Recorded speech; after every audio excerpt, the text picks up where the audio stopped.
Bonjour à tous, avec l'aide de Dieu, nous allons étudier aujourd'hui le traité Sota, finir au Daf Chafret Amoud Aleph et commencer à faire le Chaftet Amoud Bet. On est vers le bas de la page, aux deux points. Amar Rabbi Yeshua, Kachaya Doresh Zechaya Hulu. Rabbi Yeshua, il a dit que Zechaya ben Akatzav aussi, il enseignait comme Rabbi Akiva, qui a écrit donc Nitmea Venitmea, d'où on apprend qu'il y a une fois une interdiction pour le Baal, le mari, de vivre avec la femme tant qu'elle n'a pas bu des eaux de la Sota, et une interdiction pour le Boel dans le cas où le mari va la divorcer ou va le mourir.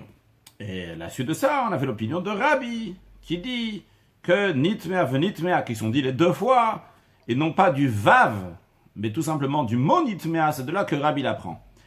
Vu que dans la Mishnah on a parlé de ces explications du mot Nitmea, à la suite de ça, on va voir une Braïta maintenant qui parle de cette expression de Nitmea. Tout d'abord, rappelez que dans la section de la paracha de Sota, il y a écrit 4 fois l'expression de Nitmea. Mais il y a une fois qui est déjà prise, entre guillemets, pour interpréter le fait que Ve'edenba ve'i Nitmea, qu'il n'y a pas un témoin, elle est devenue impure, c'est-à-dire que s'il y a un seul témoin, on apprend que c'est suffisant pour juger cette femme qu'elle a fauté. Donc il nous reste seulement 3 fois Nitmea à interpréter, puis vu qu'une fois a déjà été interprétée. Tano Rabbanon s'est enseigné, Shalosh Paim Amurim Pasha. Les 3 fois qui sont dit dans la section de Sota. Im Nitmea, Nitmea, Venitmea, ces 3 expressions de Nitmea, donc la femme c'est devenue impure, donc elle a fauté, elle a été souillée. Lama, pourquoi ces 3 fois-là? Réponse, la Braïta nous dit, Echad, alors déjà Rashi, Shlosha Pe'amim, Vekine Tishto Venitmea, Rashi nous dit la première fois, donc c'est l'homme a mis en garde sa femme, et après la suite de ça, quand elle s'est quand même souillée. Deuxième fois, il écrit Haïta im Nitmea, donc si la femme en effet s'est souillée, etc., etc. Et à la fin, il y a écrit Tachat Isha Venitmea, sous l'autorité de son mari, et elle est devenue impure. Donc 3 fois l'expression de Nitmea. Pourquoi ces 3 expressions de Nitmea? La Braïta nous dit Echad Abal. Une fois, c'est pour nous dire qu'elle interdit au mari, tant qu'elle n'a pas bu les eaux amères, les eaux de la Sota. Deuxième fois, écrit Nitmea ve'echad le Boel. C'est pour nous dire qu'il interdit au Boel, à la personne qu'on soupçonne avoir fait l'adultère avec cette femme. Donc, c'est-à-dire que si le mari est mort, ou si le mari a divorcé, cette femme qui était soupçonnée d'adultère avant qu'elle a bu les eaux amères, elle ne pourra jamais se marier avec cette personne qui est soupçonnée d'adultère, donc le Boel. Echad li Trouma. Et une 3e fois, lorsqu'il écrit Nitmea dans cette section de Sota, c'est pour nous dire qu'elle ne peut plus manger la touma. Comme Rachid nous explique, même si c'est une fille d'un Kohen. Une fille d'un Kohen, lorsqu'elle est chez son père Kohen, elle peut manger la touma. Ou Bala Kohen. Et son mari, c'est un Kohen. Le commentaire discute pourquoi Rachid a besoin de dire que c'est aussi la fille d'un Kohen. Donc, ou Bala Kohen, son mari, c'est un Kohen. Donc, jusqu'à présent, elle mangeait de la terouma, donc qui est sacrée, qu'uniquement un Kohen ou la femme d'un Kohen peut manger. Mais maintenant, en tant qu'elle n'a pas bu ses eaux amères, elle ne peut pas manger de la touma, donc Niv c'est la minatouma, dorénavant elle est invalide, elle n'est pas apte, elle est inapte pour manger de la terouma. La Braïta nous dit, d'Ivri Rabbi Akiva. Ça, c'est les paroles de Rabbi Akiva. Donc en 2 mots, Rabbi Akiva il a dit, il a écrit 3 fois Nitmea, une fois c'est pour le Baal, une fois c'est pour le Boel, une fois c'est pour la terouma. Amar Rabbi Ishmael, la Braïta continue nous dit que Rabbi Ishmael il a dit à Rabbi Akiva, Kal Vachomer, à plus forte raison. Ma grusha shemuter litouma. Si déjà une grusha, une femme qui est divorcée, elle peut manger de la touma. De quoi s'agit-il? Comme on va voir dans Rashi, que si une fille d'un Kohen, tant qu'elle est chez son père Kohen, elle peut manger de la terouma. Elle fait partie de la famille de Monsieur Kohen. Une fois qu'elle est partie se marier avec quelqu'un d'autre, si ce quelqu'un d'autre n'était pas Kohen, elle ne peut pas manger de la touma. Maintenant, imaginons que ce quelqu'un d'autre l'a divorcée. S'il a divorcé et cette femme n'a pas encore eu des enfants avec lui, donc elle n'a pas d'enfant, eh bien, elle repart, elle repart à la maison de son père, elle repart à nouveau chez M. Cohen, elle peut manger de la terouma. Donc, qu'est-ce qu'on voit en tous les cas? Qu'une femme qui est grusha, donc qui a été divorcée, elle peut manger de la touma. Alors, Rabbi Ishmael dit à Rabbi Akiva, si déjà une grusha, une femme qui est divorcée, elle peut manger de la touma, mais Asura la Keuna, elle interdit de se marier avec un Cohen, parce qu'un Cohen n'a pas le droit de se marier avec une divorcée. Voyons Rashi, Kal Vachomer. Rabbi Ishmael dit à Rabbi Akiva, à plus forte raison. C'est-à-dire, il y a Rabbi Akiva, tu n'as pas besoin de ramener d'un verset, les post la minakouna, pour la rendre invalide, qu'elle ne peut pas se marier, inapte, qu'elle ne peut pas se marier avec un Cohen. Mina, c'est la Cohen. Pourquoi? Parce qu'on apprend ça d'un raisonnement par a fortiori. On n'a pas encore fini de voir le raisonnement par a fortiori. On est au milieu. Donc, Rashi, ma grusha. Si déjà une grusha, une divorcée, c'est-à-dire une bat Cohen, fille d'un monsieur Cohen, Shinit Gasham Yisrael, qui s'est divorcée d'un Israël, de quelqu'un qui n'était pas Cohen. Vezera, elle n'a pas de descendance. Chez Muteret Bitouma, elle a le droit de manger de la terouma. Elle repart chez son père. Autrement, elle repart chez son père dans le sens qu'elle maintenant elle n'a plus de mari et elle n'a pas d'enfant. Donc elle repart chez son père, qui est dictif, comme il est écrit. Milech ma via tochal. Elle va manger du pain de son père, c'est-à-dire le pain de son père, le pain qui est Cohen, du Cohen, donc c'est de la terouma.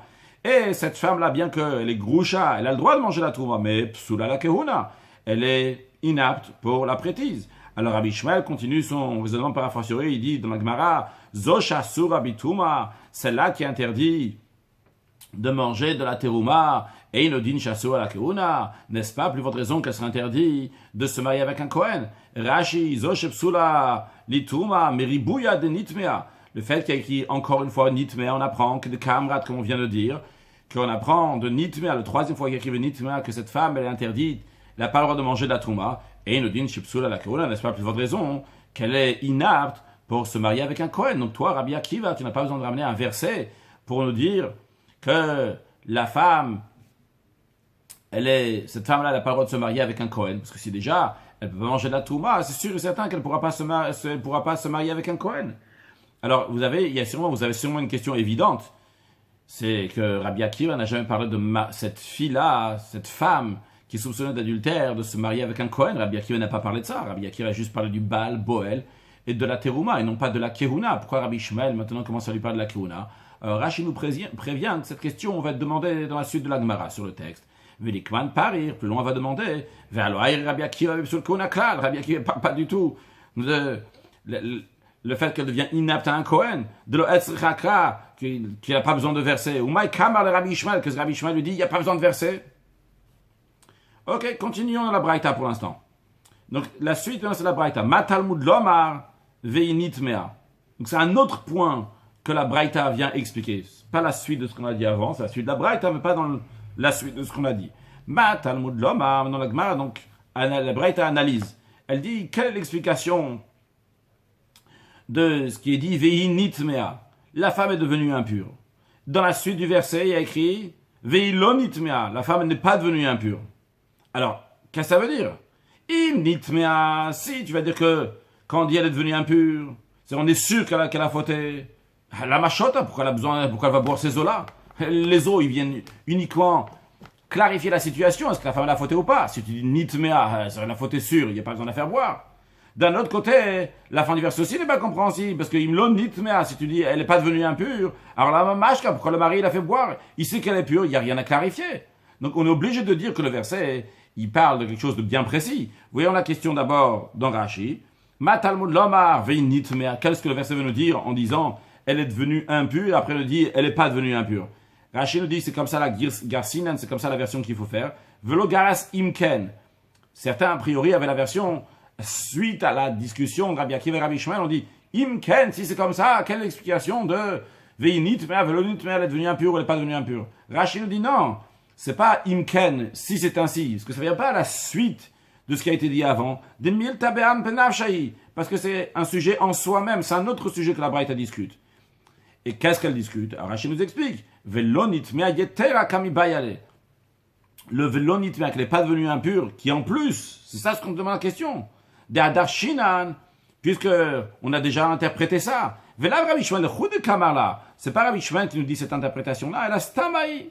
C'est dit juste comme ça, de manière stam, pour tout le monde. Ou krae de nyana kadarish ve'azil, les versets du sujet de la sota, la Braïta nous explique. Sur le texte de Rashi toujours, ma talmud l'homme avec kinetishto ve'initmea. Qu'est-ce que le verset nous dit? Il va mettre, regarde sa femme, et elle est devenue impure, comme si c'est une évidence. De mashma de vana initmea. Quand la Torah dit, il a mis en garde, ve'initmea, elle est devenue impure. Sous-entendu que c'est sûr et certain qu'elle est devenue impure. Ou ma talmud l'homme, qu'est-ce que le verset dit dans la suite? O avaral avec gomer, bien que le mari a eu cet esprit de jalousie, l'a mis en garde. Veilonitmea, elle n'est pas devenue impure. La Gemara ne comprend pas. Ipshita nitmea, si c'est évident qu'elle est devenue impure. Alors la machota, pourquoi elle boit? Les pshita de l'onitmea, et si c'est sûr qu'elle n'est pas devenue impure, la mashka, pourquoi elle la fait boire? La Braïta répond. Ici, on vient d'apprendre quelque chose. Magidcha katuv. Le verset vient enseigner Sheha Safek Asura. Que le fait même qu'on a un Safek, qu'on a un doute, est-ce qu'elle a fait fauter ou bien elle n'a pas fauté? Eh bien, ça, ce doute-là, il est tellement fort qu'on l'enlève de sa chazaka, on l'enlève de ça qu'on présume toujours que la femme, elle est pure. Eh bien, on dit maintenant, cette femme-là, elle n'est pas considérée pure tant qu'elle ne va pas boire les eaux amères, les eaux de la sota. Sur le texte de Rashi. Donc, c'est ça ce que le verset te dit. Ishazo, cette femme-là, Shema nitmea, Shema lo nitmea. Peut-être elle est devenue impure, peut-être elle n'est pas devenue impure. Et Kamar lecha, le verset te dit, Yashkena, il faut la faire boire. Le varer asfeka, pour clarifier ce doute. Et le mashkala, s'il la fait pas boire, asura, cette femme restera interdite. Donc on comprend maintenant pourquoi on te dit nitmea, vilo nitmea, elle est devenue impure, elle n'est pas devenue impure, parce qu'on a un doute, est-ce qu'elle est devenue impure ou pas?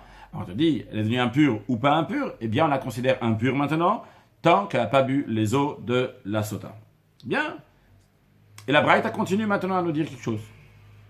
Elle nous dit, Mikan, de cette loi-là, que la Torah a interdit une femme sota qui juste elle s'est isolée, on ne sait pas si elle est impure ou impure, mais pour l'instant on l'interdit. Eh bien, à ta dan, tu juges, tu soutiens, tu peux apprendre de ça les sheret pour l'impureté d'un sheret. Un sheret, c'est un des 8 reptiles que la Torah elle cite, que quand ces 8 reptiles-là, ils sont morts et ils viennent en contact avec un homme ou avec des ustensiles ou avec des aliments, ils les rendent impurs. Alors de là, tu apprends pour le sheret. Quel rapport maintenant? D'où tombe le sheret ici? On ne va pas traduire à chaque fois le mot sheret. Qui veut dire donc c'est un de ces 8 reptiles. On va apprendre, quand on a un doute pour le sheret, on va apprendre de la sota. Comment ça? Uma sota. De la même manière que la sota. Ou peut-être pas de la même manière. Uma sota, si déjà la sota. Que la Torah, elle est indulgente avec la sota. Pourquoi? Shelo asaba shoged kemezid. Si cette femme-là, elle a eu un rapport par inadvertance, la Torah ne considère pas ça comme si elle avait fait ça intentionnellement. De même, ve'ones keratson. La Torah ne considère pas cette femme-là si elle a été forcée, comme si elle avait fait de son propre gré. Rashi ou mikanatalam lamed kalvachom le sheretz. De là, tu apprends donc un raison par fortiori pour le sheretz, pour le reptile, que safek naga bitearot, s'il y a un doute, est-ce qu'il a touché les choses qui sont pures, safek lo naga, peut-être il n'a pas touché. On ne sait pas, on voit ici un sheretz, il y a un reptile. On ne sait pas si le reptile, il a tombé sur la chose qui était, la viande qui était sainte, et après il est tombé à côté, ou bien qu'il est tombé directement à côté. On le considère que c'est impur, cette viande elle est impure. Mais ça fait par le doute. Comme la sota. Pourquoi? Parce que si déjà Rashi toujours sota lo asabachulu, que la sota on fait pas donc un honest comme un ratson, un cas de force majeure, comme un cas qui était malgré elle, dit-il, car la Torah dit vehilonit pas ça, que la femme n'a pas été saisie, c'était pas un cas de force majeure, dans ce cas-là, sour elle est interdit. Hanid pesa, mais si elle a été saisie, mouter, elle serait permis. Veuadin, il est le même aussi la même chose, de shogeg, dans un cas que c'est, la relation a été faite par inadvertance. Ishto veshetishimo babait. Imaginons qu'il y a dans une pièce un homme, il y a 2 couples donc qui dorment dans une pièce. Venit kaven le ishto, il y a un homme donc il avait l'intention d'avoir un rapport avec sa femme. Venit dam nalozo, il s'est trompé avec l'autre femme. Veafi, l'autre femme aussi, shgaga, aussi par inadvertance, elle a eu un rapport avec lui. Kisvura shobala, il pensait que c'était son mari. Et qu'est-ce qu'on dit dans ces cas-là? On ne fait pas donc le shogeg comme un mezid. Ça a été fait par inadvertance, c'est pas comme si ça avait été fait intentionnellement. Alors si, ça c'est dans la sota. Et dans le sheret par contre, et pourtant dans la sota toujours, ça fait que vadai. Si on a le doute, est-ce qu'elle s'est isolée après qu'il y a eu un avertissement, elle est interdite à son mari comme si c'est sûr qu'elle avait eu un rapport dans la sota. Donc récapitule, la sota, la Torah est indulgente avec la sota. Il y a une différence, est-ce que ça a été fait volontairement ou pas volontairement? Est-ce que ça a été fait contre son gré ou pas contre son gré? Pourtant, si on a le moins de doute, s'il y a un doute, ça y est, c'est fini maintenant. On la considère comme si c'était sûr et certain qu'elle avait fauté tant qu'elle n'a pas bu les eaux. Alors, sheret, dans le sheret, dans le reptile, chez Asabo Shoge Kemezid, que la Torah fait pas de différence si le reptile est tombé sur la viande Kodesh. On donne un exemple, la viande, ça peut être sur autre chose, sur l'être humain, sur l'ustensile. Shoge, c'est tombé par inadvertance, ou bien Mezid, c'est tombé volontairement. Veones, Keratson. On n'a pas fait différence. C'est un cas de force majeure. Il voulait absolument pas, mais ça lui est arrivé. Ou bien qu'il a fait exprès. Il n'y a aucune différence. Donc, on voit quoi? Que le Sheretz, on est très strict. On ne fait pas de différence maintenant. Est-ce que c'est volontairement ou pas? Alors, Eino dit, n'est-ce pas, à plus forte raison, chez Yassebo Safek Kevadai, que dans le Sheretz. Si j'ai un doute, si le Sheretz était en contact avec la chose qui était pure, eh bien, c'est sûr et certain que ça va être considéré comme un Vadaï. Si on est sûr et certain, on dit, ça y est, c'est sûr, c'est impur. Donc, très bien. Donc, la Braïta nous a dit, on a appris quelque chose de la Sota. Qu'est-ce qu'on apprend de la Sota? La Sota, quand on a un doute, on la considère à 100% impure tant qu'elle n'a pas bu les eaux. La même chose aussi pour le Sheretz qui est encore plus strict, vu que la Torah n'a pas fait d'indulgence là-bas, est-ce que c'est involontaire ou pas volontaire? Donc, dans le Sheretz, si j'ai un doute, est-ce que le Sheretz, il a touché des choses qui sont pures? Eh bien, on dit, c'est impur. Maintenant, la Braïta nous dit, vu que tu apprends ça, le Safek d'un Sheretz, s'il a touché ou pas, tu l'apprends d'où? Tu l'apprends de la Sota. Alors, tu vas apprendre aussi d'autres détails qu'il y a dans le contexte de la Sota, qu'on va les mettre aussi dans le contexte du Sheretz. Comment ça? Umima comme Shabata. Littéralement, de l'endroit où tu viens. C'est-à-dire d'où tu apprends la loi pour le Sheretz de Sota. Tu vas apprendre encore d'autres détails. Ma Sota. La même manière que Sota. Quand est-ce qu'elle devient impure? Quand il y a eu un doute. Où est-ce qu'il s'est passé le doute? Reshuta Yachid. Dans un domaine privé, que là-bas on peut vraiment bien s'isoler à l'aise. Alors, Af Sheretz, c'est la même chose aussi. Pour un Sheretz, Reshuta Yachid, c'est lorsque le doute il s'est fait, lorsque c'était dans un Reshuta Yachid, dans un domaine privé, et comme c'est expliqué ailleurs, quand on dit dans un domaine privé, ça veut dire qu'ils étaient seulement 2 personnes avec ce Sheretz. Qu'est-ce que c'était 2 personnes avec ce Sheretz? Il y avait, dans un endroit, il y avait 2 personnes, et ces 2 personnes-là, ils ont un doute maintenant, est-ce que le Sheretz, il a touché les choses qui sont pures ou pas?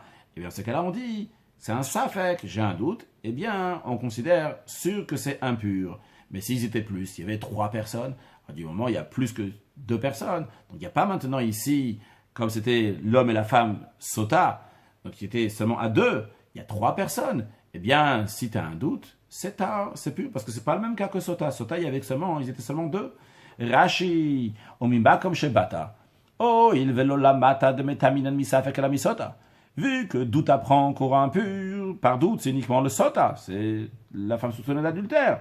Alors, Chazor vedon, alors revient et déduit de ma sota hadet mea misafek birshuta yachid. La même manière que la sota conteste, ça qu'on est impur par doute. C'est dans le reshuta yachid ou makom araouli satek, c'est un endroit qu'on peut s'isoler à l'aise. Aftouma, la même manière aussi l'impureté, c'est birshuta yachid, lorsque c'est un domaine privé, sfekotame, que le doute, il est impur. Ava birshuta rabim, si c'est dans le domaine public, tar. Ça sera pur sur le texte de la Gemara. Ma sota reshuta yachid, avshar reshuta yachid, ma sota da... Non, c'est bon. Maintenant, on continue la Gemara ajoute encore un autre détail. Ou ma sota davashesh bodat lishael. Encore une chose que tu dois déduire de la sota, vu que tu déduis le sheretz de la sota. En plus de ce que tu as déduit, il faut déduire encore une autre chose. Que sota, c'est davar shel bojudat ishel. Littéralement, c'est quelque chose que tu peux, il y a une conscience pour demander. Il y a un intellect. Ici, tu peux discuter avec la sota, tu peux lui demander est-ce qu'elle est devenue impure ou pas. Pas que ça va nous changer maintenant ce qu'elle va dire. Je ne vais pas dans ce détail-là, mais en tous les cas, il y a ici quelqu'un avec qui tu peux discuter. Yesh dat ishel, af sheretz. La même chose aussi pour le sheretz, pour le reptile. Ça doit être davar sheyesh bodat lishael. Ça doit être une situation dans laquelle on peut demander est-ce que c'est devenu impur ou pas. Alors, comment on peut demander à un sheretz? Un sheretz, il ne parle pas. Quand on va voir dans Rashi, on parle d'un cas qu'il y a quelqu'un, il y a un être humain ici, que l'être humain, il a un doute. Est-ce qu'il est devenu impur ou pas? Donc on peut lui demander. Et s'il ne sait pas s'il est devenu impur ou pas, alors on dit, eh bien, on te considère impur. C'est pas seulement pour l'être humain, ça peut être aussi pour des kelim, pour des ustensiles. Ça peut être aussi pour des aliments. Si ces ustensiles, ces aliments sont dans des mains d'un être humain, et le doute s'est présenté lorsqu'ils étaient dans les mains d'un être humain. Donc il y a cette situation, il y a dans Safek, il y a un doute, et il y a Davachesh Bodat Lishal, il y a quelqu'un à demander à la personne. Mais si le doute s'est mis lorsqu'il y avait personne là-bas, on a juste retrouvé des ustensiles et un sheretz à côté, des aliments, un sheretz à côté. Dans ces cas-là, il n'y a pas le din, il n'y a pas la loi de la Touma. Voyons sur le texte de Rashi. On peut demander à la sota, est-ce qu'elle est devenue impure ou pas? Ah, ça fait que tout, la manière aussi quand j'ai un doute d'impureté. Davashish-bo benogia zeh. J'ai des choses en ce qui concerne ce sujet-là, on peut demander, im naga, im lav, s'il a touché ou pas. Ou Omer lui dit, eni yodea, je ne sais pas. Kigon, comme par exemple, Adam o teharot, que ce soit un être humain, ou c'est pas seulement un être humain, teharot, des choses pures, shaya Adam asukbem, qui est dans les mains de quelqu'un qui est en train de s'en occuper, beshash, ça fait qu'au moment où il y a eu le doute, et on peut demander, est-ce que c'est devenu impur ou pas. Alors dans ces cas-là, on dit que c'est impur. Mais s'il y a personne à qui demander, et on trouve le sheretz à côté de cet ustensile, de se manger, eh bien, de ces aliments, et dans ce cas-là, il n'y a pas les lois d'impureté. Donc, en d'autres mots, on a appris trois choses. De finir d'abord le texte de la Gemara. Ou Mikana Amro, de là on a dit. Donc, la Braïta, elle conclut. Mikana Amro, de là on a dit. Davachesh Bodat Lichel. Première chose, on apprend que quelque chose qu'on peut demander, si c'est Birshuta Yachid, comme on a dit qu'on peut demander, s'il y a l'intellect, il y a une conscience de quelqu'un. Eh bien, si c'est Birshuta Yachid, c'est dans le domaine privé, Sfekotame. S'il y a un doute, c'est impur, comme dans la sota. Birshuta Rabim, c'est un domaine public, donc, ce qui n'est pas le cas de la sota. La sota, c'est uniquement dans Shuta Yachid, dans un domaine privé, ils sont les deux ensemble seulement. Et donc, si c'est dans Shuta Rabim, Sfekotar, s'il y a un doute, est-ce que c'est impur ou pas, c'est pur. Donc, en réalité, c'est la première des choses, c'est Darshesh Bodat Lishael. C'est la première chose qu'on apprend. C'est quelque chose qu'il y a, on peut demander. Après Rishuta Yachid, après l'enseignement du Rishuta Rabim. Veshem Bodat Lishael. Quelque chose qui on n'a pas la conscience, il n'y a pas la possibilité de demander. Ben Rishuta Yachid, Ben Rishuta Rabim, que ce soit dans le domaine privé ou dans le domaine public. Eh bien, se fait qu'au s'il y a un doute, c'est tard, c'est pur. Bien, la Braïta nous a enseigné des choses assez importantes. Jusqu'à là, c'était la Braïta. Une fois qu'on a fini de dire toute la Braïta, la Gemara maintenant va s'interroger sur la Braïta. Alors, la Gemara demande la chose suivante, la question que vous vous êtes demandé tous tout à l'heure. Vers Rabbi Ishmael. Qu'est-ce qui se passe avec Rabbi Ishmael? La Gemara demande. Ama Rabbi Akiva Trouma. Rabbi Akiva, il parle de la Trouma. Il a dit, il a écrit 3 fois Venit Mea, Baal Boel Trouma. Ou Me'adar Leyu Kiuna. Et lui lui répond, il lui dit, hé, Rabbi Akiva, t'as pas besoin de verser. Pour la Kiuna, tu la prends de Kalvachomer de Trouma. Quel rapport? Il n'a pas parlé de Kuna, Rabbi Akiva. Voyons sur le texte de Rashi. Ou par China, on demande Rabbi Ishmael, ah, ma Rabbi Akiva a dit, ve'echad le Touma, qu'une fois venit, c'est pour la Touma. Et lui répond, il n'y a pas besoin de verser la Havi Bikuna pour amener dans la Keuna. Deuxième question, la Gemara demande, veut tout. On a une deuxième question. En effet, le Rabbi Akiva, d'après Rabbi Akiva, Keuna minale. D'où Rabbi Akiva va apprendre que cette femme, qui est soupçonnée d'adultère, qui n'a pas bu les eaux, sera interdit à un Kohen si son mari va mourir. Donc elle sera une veuve a le droit de se marier avec un Kohen. Mais si elle est dans cette situation-là, que c'était une femme qui devait boire des eaux et que son mari est mort, d'où il apprend Rabbi Akiva qu'elle serait interdite à un Kohen? Rashi, Vetou. Encore une autre question, Mibayalan, on se demande, les Rabbi Akiva, d'après Rabbi Akiva, de l'Oaï Rabbi Kuna. En effet, Rabbi Akiva n'a pas parlé de Kuna, il a parlé seulement de Tourma. Alors d'après Rabbi Akiva, Minale d'Asur à la Kuna, il m'a dit d'où il va apprendre que cette femme sera interdite à la Kuna si son mari est mort. Valeka le même de Shaya. On ne peut pas dire que d'après Rabbi Akiva, la femme elle sera permise à la Kuna. C'est pas possible de dire ça. Des hashta, puisque maintenant, l'itouma asarle. Si déjà il dit que cette femme elle est interdite pour manger de la touma, les Kuna mibaya. Est-ce qu'il y a besoin de dire qu'il est interdit à la Kuna? C'est sûr qu'elle a aussi interdit à la Kuna. Alors peut-être vous allez dire, il y a un kalvachomer, la raison par a fortiori. Si déjà elle interdit à la Touma, c'est sûr qu'elle a interdit à la Kouna. On ne peut pas dire ça. Pourquoi on ne peut pas dire ça? Parce que ça c'était la question de Rabbi Ishmael à Rabbi Akiva. Quand Rabbi Ishmael il demande cette question à Rabbi Akiva, c'est une preuve que Rabbi Akiva ne pense pas de ce kalvachomer, comme Rashi nous le dit, mais kalvachomer est du raisonnement par a fortiori, lo yalif. Lui, Rabbi Akiva, ne tient pas de ce kalvachomer. Dit imken. Comme ça, on comprend pour l'instant qu'il ne tient pas du Kalvachomer, Rabbi Akiva. Dit Imken à Rabbi Ishmael. Si c'est comme ça, Rabbi Akiva et Rabbi Ishmael, ils disent exactement la même chose. Parce que Rabbi Ishmael, c'est lui qui a dit, si déjà elle est interdite à la Touma, à plus forte raison qu'elle va être interdite à la Kehuna. Et il a expliqué pourquoi Rabbi Ishmael. Et Rabbi Ishmael a demandé ça à Rabbi Akiva, ils ont entendu que Rabbi Akiva n'y tient pas.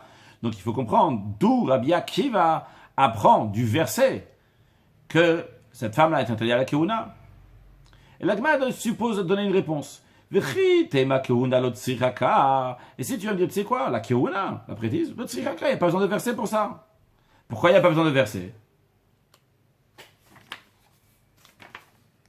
Share Asa, d'après peut-être Amoud Aleph, 29a, Share asava safek zona kezona. Parce que la Torah, elle a considéré cette femme, même qu'on a un doute si elle a fait l'adultère, comme si elle avait vraiment fait l'adultère. Alors, tu vas me dire comme ça, si déjà la Torah, plus vu que la Torah est très stricte avec la sota, qu'elle la considère comme si elle avait fait l'adultère, donc c'est évident qu'elle ne peut pas se marier avec un Kohen, parce que le Kohen, il n'a pas le droit de se marier avec une zona. Une zona, c'est une femme, on traduit prostituée, mais dans le critère de Torah, c'est une femme qui a fait l'adultère. Donc, la Gemara dit, si tu vas me dire ça, que Rabbi Akiva te dit, il n'y a pas besoin de verser, bien, Touma Nami Lotibaïka, dans ces cas-là, la Touma aussi, il n'y a pas besoin de verser. De la même manière que tu me dis, pour la Keuna, c'est évident. La Torah, elle le considère Safek Zona Kezona, mais si juste il y a un doute qu'elle a fait l'adultère, comme si elle a fait l'adultère, donc elle n'a pas le droit de se marier avec un Kohen, dans ces cas-là, Rabbi Akiva n'avait pas besoin de chercher un verset aussi pour la Touma. Sharia Asaba Safek Zona Kezona, pour la même raison que la Torah a considéré cette femme-là, même si elle a un doute si elle a fait l'adultère, comme si elle avait fait l'adultère, donc la Touma aussi, c'est sûr et certain que c'est interdit, il n'y a pas besoin de verset. Voyons, finissons avec les deux derniers rachis d'ici. La réponse, on verra dans le prochain cours, la réponse pour Rabbi Akiva. Voyons donc les deux derniers rachis, donc Chafret Amoudbet, le dernier rachi, et si tu vas dire qu'il n'y a pas besoin d'amener un verset pour nous dire qu'il interdit un Kohen, c'est sûr qu'il interdit. Sharia Asaba, Katuf Besota, Safek Zona Kevada, ils ont vu que la Torah, elle a considéré donc quand il y a un doute si c'est une zona ou pas, comme si c'était sûr que c'était une zona, le Osral Bala pour l'interdire à son mari. C'est pour cela, le Gabe Kunanami Asira, c'est pour ça que pour la prêtise aussi, pour un Kohen, c'est sûr qu'il est interdit. Dictive est écrit à propos d'un Kohen, Zona le Ikaru, que le Kohen n'a pas le droit de se marier avec une zona, une femme qui a fait l'adultère. Zona, cette femme-là, elle est présumée avoir fait l'adultère. Alors si tu me dis que c'est pour ça que Rabbi Akiva n'a pas besoin de verset, on est dans le rachid de Dafraftet Amoud Aleph, Yach, ici, non ainsi, il dit Toumanami le Tibaïka, dans ce cas-là, Rabbi Akiva n'a pas besoin de chercher un verset aussi pour la Touma. Venneilaf. On va déduire. Mais c'est la même raison qu'on vient de dire à l'instant. Sharia Asa, Katouf, Besota, Safek Zona Kevada, on a vu que la Torah, elle a dit qu'une sota, bien qu'on ait un doute s'il a fait l'adultère ou pas, comme si c'est sûr et certain qu'elle a fait l'adultère. Au Bitouma, et Rachid nous dit qu'en ce qui concerne la Touma, Hayadina de Zona Asura. En ce qui concerne la Touma, on sait déjà que une zona, elle n'a pas le droit de manger la Touma. Dictive, il y a écrit qu'une fille d'un Kohen qui tire le Ijdar, quand elle va être un homme étranger. Qu'est-ce qu'elle va être un homme étranger qui tibale les arts lorsqu'elle va avoir un rapport avec un étranger. Quel étranger? Zar etzla, quelqu'un qui est étranger à elle. Étranger à elle, c'est-à-dire quelqu'un avec qui la fille d'un Kohen ne peut pas se marier. Elle est appelée étranger à lui. Donc, la suite du verset c'est quoi? Qui tire les Izar. La suite du verset, c'est elle, dans la Touma, dans la dîme, de ce qui est saint, elle ne va pas manger. Elle n'a plus le droit de manger la Touma. Maintenant, en ce qui nous concerne, donc cette femme-là, donc qui est soupçonnée d'adultère, la Sota, il n'y a pas une plus grande invalidation que ça pour une fille d'un Kohen, elle est mariée, elle s'est mariée avec quelqu'un d'autre. Maintenant, on comprend donc dans le cas que dans la Touma, une zona, elle n'a pas le droit de manger de la Touma, et cette femme-là, donc c'est sûr, cette Sota, donc elle est zona, donc il n'y a pas besoin de pasouk pour Rabbi Akiva. Maintenant, Rachid demande une question. C'est une somme, si on peut dire ça que c'est une question. Quand on dit Kiti et Izar, elle va être à quelqu'un donc étranger, c'est qu'elle va se marier avec quelqu'un qui est étranger à elle, avec quelqu'un qui n'avait pas le droit de se marier avec elle. Comme par exemple un mamzer, un natin. Parce que l'expression de Kiti, quand elle va être, on a déjà pris avant ça dans la Gemara cette notion, Kiti veut dire lorsqu'elle va, un mariage qui est une havaya, qui est un être, qui se pose ici, qui a quelque chose. Donc il se trouve dans ces cas-là qu'on ne veut pas dire que le verset il parle d'une femme mariée qui s'est mariée avec quelqu'un d'autre. Parce qu'une femme mariée qui s'est mariée avec quelqu'un d'autre, c'est pas Kiti, ici il n'y a pas de mariage du tout. Ici c'est strictement interdit. C'est ce qu'on appelle un chiyuv karet, une sanction de retranchement, de karet. Donc c'est pas juste un lave, c'est pas juste un interdit. Quand c'est uniquement un lave, un interdit, alors à ce moment-là, bien que c'est interdit, mais Kiti, il y a quand même une havaya, il y a quand même un mariage. Mais si c'est un chiyuv karet, il n'y a même pas un mariage, dans ces cas-là, tu ne pourrais pas te dire de Kiti et les Ishzar, parce qu'elle s'est mariée, elle a eu un rapport avec quelqu'un d'autre pendant qu'elle était mariée. Tu ne peux pas dire ça. Rashi va nous expliquer la réponse suivante. C'est simple, on l'a déjà appris avant. D'après Rabbi Akiva, il n'y a pas de différence entre Chiyuv et Karet, entre ceux qu'on est, les femmes qui sont interdites, si quelqu'un a eu un rapport avec eux, il est coupable de Karet de retranchement, avec ceux qui sont seulement un lave, seulement un interdit. Qu'est-ce que ça veut dire qu'il n'y a pas de différence? Que dans les deux cas, en kiddushin tov, si ne c'est pas considéré un mariage. J'explique un peu plus. D'après les rabbanan, d'après les sages, il y a une différence entre un lave, quand c'est seulement un interdit, ou bien c'est un chiyuv karet. Lorsque seulement un lave un interdit, c'est interdit de se marier, mais c'est quand même considéré un mariage. Par contre, lorsque c'est un chiyuv karet, à ce moment-là, c'est pas du tout considéré un mariage. Par contre, d'après Rabbi Akiva, il n'y a pas de différence. Que ce soit un lave, juste un interdit, ou bien un chiyuv karet, dans les deux cas, c'est pas considéré un mariage. Donc, d'après Rabbi Akiva, quoi qu'il arrive, quand tu expliques le verset qui tire les Ishzar, que cette fille Cohen va être un homme étranger, Rabbi Akiva ne va pas traduire qui tire par quand il va se marier, parce que d'après lui, il n'y a pas de mariage. D'après lui, il va traduire Kitty et Kitty Baal lorsqu'elle va avoir un rapport. Mais de toute façon, c'est pas un mariage. Donc, elle va avoir un rapport avec quelqu'un qui est étranger. Donc, comme cette femme qui est mariée, qui a eu un rapport avec quelqu'un qui est étranger, c'était pas un mariage. D'après tout le monde, c'est pas un mariage, c'est un chiyuv karet. Mais d'après Rabbi Akiva, de toutes les façons, le verset Kitty parle de Kitty Baal sur le texte de Rashi. Ou le Rabbi Akiva, d'après Rabbi Akiva, mais Haïka, de ce verset-là, Nafkaran bi Bamot, Kol Absulim. On apprend dans Tataïe Bamot que tous les gens interdits avec qui elle a eu un rapport dépassent qui la rendent interdit à manger la touma. Vehanachnami, et cela aussi, même ceux que le kiddushim ne sont pas tof, est-ce que c'est pas considéré du tout un mariage, puisque de Kevin de Rabbi Akiva, un kiddushim tosim shumsul. D'après Rabbi Akiva, il n'y a jamais de kiddushim un mariage, donc n'importe quel interdit, même si c'est seulement un lave. Alors mashmale kiti la shanavaya. Lui il va pas expliquer kiti quand elle va se marier. Il va expliquer elle a Kitty Belle, que ça veut dire Kitty lorsqu'elle va avoir un rapport. Donc en tous les cas, on s'est arrêté ici avec une question sur deux questions sur Rabbi Akiva. Premièrement, pour Rabbi Ishmael, il demande de Keuna de prêter de la Kalvachomer, qu'elle ne peut pas se marier avec un Kohen. Rabbi Akiva n'a pas parlé de Keuna. Et deuxièmement, on a voulu comprendre aussi, d'après Rabbi Akiva, d'où il déduit qu'une femme qui est sota et son mari il est mort, qu'elle ne pourra pas se marier avec un Kohen. La réponse, on laissera pour le prochain cours. Dans le prochain cours, on avancera. On laissera une dizaine de lignes qu'on laissera pour le cours d'après. C'est-à-dire, on va avancer dans d'un fraftet. Les 10 dernières lignes, on les laissera pour le cours après le prochain. On va conclure avec une halakha. Une halakha dans le Rambam, en ce qui concerne donc les sujets que nous avons appris aujourd'hui. Le Rambam, dans Sharavot HaTumot, il dit la chose suivante. Que s'il y a un safek, un doute dans le reshut arabe, dans le domaine public, une impureté qui se trouve dans le domaine public, il y a un doute s'il a touché ou il n'a pas touché, eh bien, il y a un doute, tard, il est pur. S'il était dans un reshut yachid, dans un domaine privé, et il ne sait pas s'il a touché ou il n'a pas touché, c'est tamé, c'est interdit. Le Ram rajoute que tous ces doutes-là que Chachamim, les sages, ont rendu tahor, même dans le reshut yachid, c'est lorsque lorsqu'on ne peut pas demander. Le Ram Mayer dit, de la même manière que la sota et l'adultère sont deux personnes, de la même manière aussi le safek touma, quand il y a un doute d'impureté, c'est avec deux personnes. S'ils étaient trois dans un domaine privé, ce qu'on appelle un reshut dans un domaine privé, c'est un safek taor, comme dans le reshut arabim, comme dans le domaine public, comme on a dit tout à l'heure oralement. Un sujet de chassidout, peut-être j'en ai déjà parlé au début, qu'on a parlé de la Masechet Sota, lorsqu'on a parlé de Rabbi Akiva et Rabbi Ishmael. On a vu ici Rabbi Akiva, Rabbi Ishmael. C'est que Rabbi Akiva et Rabbi Ishmael étaient deux personnes qui étaient différentes dans leurs esprits, souvent pas d'accord l'un avec l'autre. Et Rabbi Akiva et Rabbi Ishmael, la raison pourquoi ils sont tout à fait pas d'accord dans plusieurs choses, le Rabbi explique que de manière générale, ça vient de leur nature et de leur éducation. Qu'est-ce qu'ils ont passé? Rabbi Ishmael, c'était un Kohen. Un Kohen, naturellement, il est Kadosh, en plus, pas seulement un Kohen Gadol. Donc ça veut dire que son travail, c'est comme le travail des tzadikim. Donc lui, il a toujours ces qualités, donc des choses qui sont tout à fait bien ordonnées, etc. Amener la divinité dans le monde, ce qu'on appelle milmal al-mata, du haut vers le bas. Par contre, Rabbi Akiva, lui, c'est son de tchouva. Il vient d'une famille de convertis, il a commencé à étudier la Torah lorsqu'il avait 40 ans, donc son travail c'est avot atabalet tchouva, et ça s'exprime que lui, c'est complètement sortir du monde, c'est milmat al-mala, du haut vers le du bas vers le haut, qu'on trouve chez Rabbi Akiva, que toute sa vie, il a toujours voulu donner sa vie totalement à Kadosh Baruch Hu. En plus, on sait que l'endroit où la personne elle veut y être, eh bien c'est là-bas qu'il s'y trouve. Donc c'est Messirut Nefesh. C'est la raison pour laquelle donc Rabbi Akiva, lui, c'est toujours sortir. Alors je ne sais pas si c'est le rapport ici avec Rabbi Ishmael et Rabbi Akiva, peut-être qu'il y en a un, sûrement il y en a un. Dans tous les cas, c'est l'idée entre le travail de Rabbi Akiva et Rabbi Ishmael. Et dans chacun de nous, dans la vie de tous les jours, il faut avoir aussi bien les deux.